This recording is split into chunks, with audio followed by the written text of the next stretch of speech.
am surprised by the new 2025 BMW M5 because to me this actually looks a lot more conservative than I was expecting from BMW.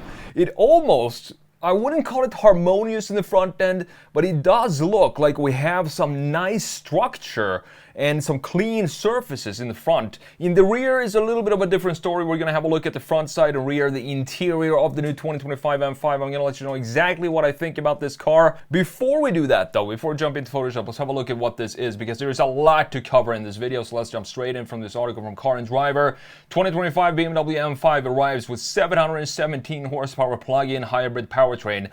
717 horsepower, but hold your horses because listen to this. Adds power and torque, yes, but now the M5 tips the scale at 5,390 pounds. I mean, it's just, I don't know how you can cheat physics and make this a sporty sedan with that type of weight. I'm sure BMW somehow have figured that one out. So you have 194 horsepower electric motor, supplements the twin turbocharged 4.4 liter V8, and the two combine to generate 717 horsepower, 738 pound-feet of torque. Pricing starts at $120,675. The flagship M car's dimensions have also grown, and this is what I've been talking about for a while now. Every time a brand new car comes out, it seems like it grows on every single dimension, maybe not the height, but in this case, it actually grows on pretty much every single dimension. Compared to the outgoing generation M5 competition, the M5 has grown 1.2 inches longer, 2.7 inches wider, and 2.1 inches taller. The reason why this sits taller than the previous 5 Series is because it's also supposed to house the fully electric version, the i5, which means you need to have battery packs in the lower section, meaning that the engineers had to raise up the overall height of the 5 Series in general, and that is the reason for that. The wheelbase is also stretched by 0.9 inches, even heavier than the fully electric 2024 BMW i5, which is with all the batteries and stuff, this is still heavier than the i5, which is crazy to think about. The old version had 627 horsepower and 553 pound-feet of torque, which to me, if you take those numbers and the new numbers and subtract the added weight to this car, they will probably be very similar when it comes to 0 to 60 times. With the addition of the e-motor's instantaneous torque, BMW on paper claims a 0 to 60 time of 3.4 seconds, but they say it feels conservative. I'm not so sure. I don't know how this added mass is going to affect the dynamics and the acceleration of this car.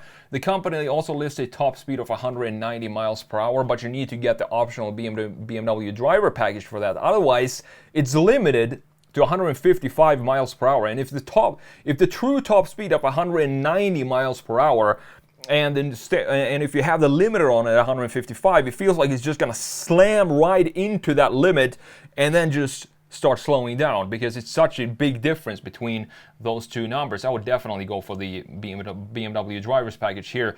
You have 5 drive modes ranging from electric, which is good, up to 87 miles per hour. You get about 25 miles of range, which is totally fine. You have hybrid setup, the default mode, and then you have the e-control battery saver mode as well. The dynamic and the dynamic plus modes are locked behind the optional M driver professional package and are intended for track use. So you have 2 drive modes that are intended for track mode. I would feel like maybe have the dynamic be a sporty road version setting, and then they have the dynamic plus be the only track focused drive mode, but they decided to add 2 there. You have 3 levels of shift aggressiveness, and drivers have control over the throttle mapping, transmission, chassis, steering, and brakes. You have all-wheel drive system is also customizable. You have the option to choose where to distribute the power from the front to the rear axle. There is also a new boost control function, which is engaged by pulling the left-hand shift paddle between 20 and 90 miles per hour. It feels like to operate a 2025 BMW M5 feels almost as complex as operating a commercial jet these days. You have 4-wheel steering as well to reduce the turning radius of this new increased wheelbase. Standard brakes, and where you have the extra set of carbon ceramics if you want to. They weigh about 55 pounds less than the standard brakes. Might be a good option if you plan on doing a lot of track days. While the outgoing car featured 20-inch wheels all around, which in my opinion looked beautiful. We didn't have the staggered Hot Wheels setup. The M5 was the last M car to have that setup, but now unfortunately we have 20s in the front and 21s in the back. I'm gonna switch that up and have 21s all around because I don't like staggered setup when it comes to wheel sizes at all.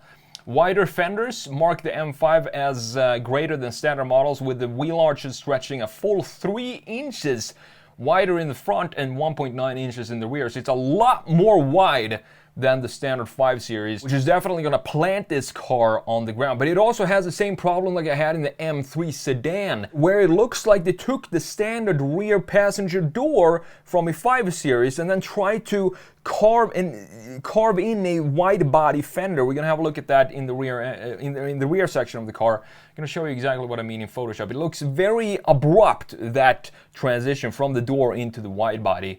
So inside, the M5 looks pretty similar to any other 5 Series, but with a lot more carbon fiber. Obviously, it's going on sale this November. Pricing, as I said, $120,675 base price.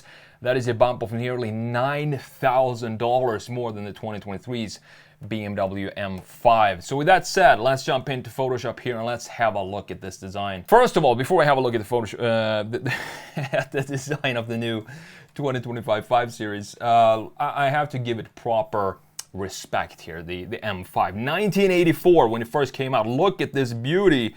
This being, of course, the European version, and the reason you can see that is because we don't have a extremely ugly park bench for bumpers in the front end that they got here in the United States. It looks like the M5 or the 5 Series of the 80s had some sort of a disease. Same happened with the Mercedeses of the time. Every European car that came over here had this ugly bumper that you can actually sit and have lunch on. I don't understand the reasoning for that. This looks so much better. Clean M5, I do like the angle that we have in the front end. This having this more lean forward face, looking pretty aggressive. Then going into the E34 here, 1991, looking clean, typical BMW graphics here with the two lights, the kidneys in the middle. I definitely prefer the facelifted E34, which I think came out in 1993. You also have the 540, which came standard with the facelift of the E34. It had a lot more wide grille here, wide kidneys. It just looks better, in my opinion, than the non-facelift E34. And then we come into the king, the E39 M5, one of my favorite cars of all time. I think this is an absolutely stunning design. 2001, 400 horsepower, beautiful graphics. This is the most confident face I've ever seen on a car. It just looks like wherever you need to go, this car is going to get you there. That is what this car tells me if I were to walk up to this car and go in on a long road trip. It's telling me not to worry. It's confident. It's going to get you through the journey that you're going to go on. And then Chris Bangle came in, sat down with the design team and asked a lot of philosophical, deep life questions, and the result was the 2007 M5 that we have right here. Clearly Chris Bangle style, a lot more fluid design, almost a Japanese design in my opinion. Still, it's grown on me over time. When it first came out, I was a little bit shocked what happened with the M5, but over time the E60 has definitely grown on me since then. 2012, coming back to a more classic. Chris Bangle is now not with the company anymore, I do believe, and they decided to go back to a much more classic layout. This looks like a proper modernization of the E39 M5. I really like the 2012. I also love the 2018 M5. This is a very, very beautiful car, and this was sort of the last BMW for 2024 that had this classic layout where you have a proper bumper separating the top graphics from the lower graphics down here. You can see the intakes also has a very traditional layout, similar to what we had over the years, with a big intake in the middle and two small ones here on the side. I love that the headlights also have this connection to what's going on in the grille and just crashes right into them there. Now, let's have a look at this.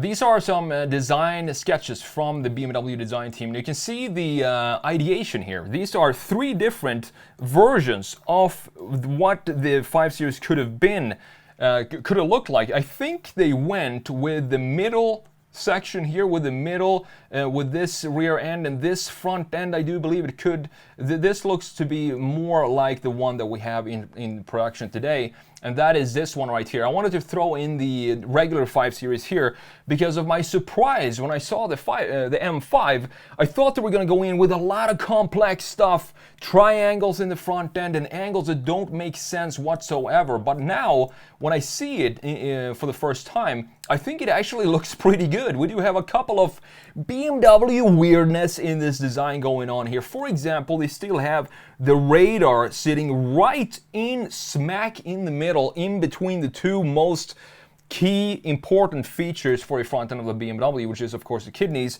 They just decided to place the radar right here. I don't understand why they keep doing that. They could have it down here, or maybe even in one part of the kidney right here. And then we have this chamfer, also 2025 style BMW weirdness going on. We have a chamfer here that is a 90-degree angle right here, while everything else around it, you can see these lines, have some nice angles to them and feel more automotive, but they can't help themselves. They need to bring in the static feel. The bosses saw this and said, it's too organic, it's too fluid, we need to make it a little bit more architectural and a little bit more static, so add this 90-degree chamfer here that we have. Still looks pretty good to me. I do like, I'm pleasantly surprised with the design of the new M5. It still feels like it sits too high. It feels almost like a sedan SUV now, thanks to the i5 needing to have the batteries at the lower section, which also raises up the entire 5 Series lineup. And further down, we do have this intake in the middle, so you can see that we still have a classic layout here. The big intake in the middle, two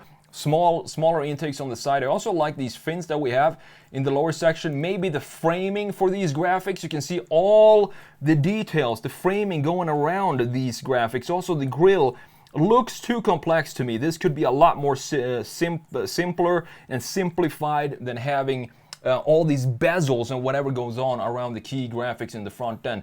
But overall, I do think the front end looks pretty clean to me. I would like to change the radar position here, of course, not have them just ruin the key features in the front end. Now looking at the side view here, having everything be body colored, even this lower section down here in the bottom that on the normal 5 Series is black, I do believe, this now looks a lot more sporty because everything is body color. However, I talked about in the introduction when we talked about the spec, how this area you have, it looks like they took the door from a normal 5 Series and then applied this much wider stance to this car, similar to what they did with the M3. And what that does right in this area, you can see how it goes from a very smooth surface here and then just boom, sticks up here and creates this fold in the metal that feels too harsh and too vulgar to me. I need to have a separate door for the 5 Series and also the M3 that has a better flow into the wide body fender that we have here that is specific for the M5.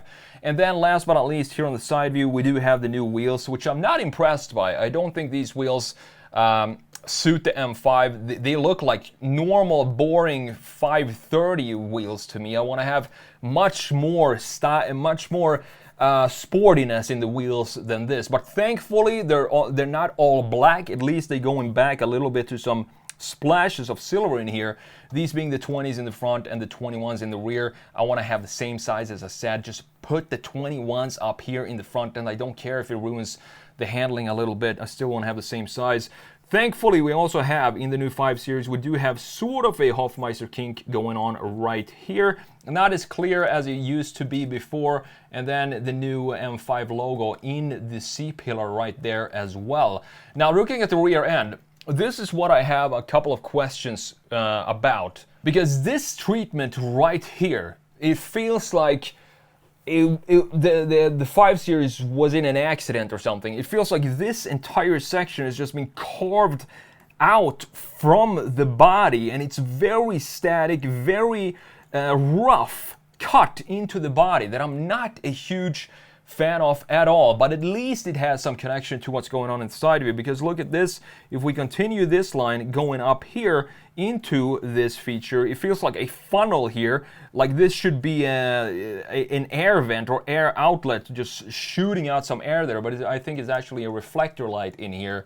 But this is something that I think we can go back to the ideation here, maybe have something like this instead, or even just a straight line like this, not have it be this funnel design that we have going on here. The rest of the M5 in the rear looks pretty similar to what we have in the 5 Series.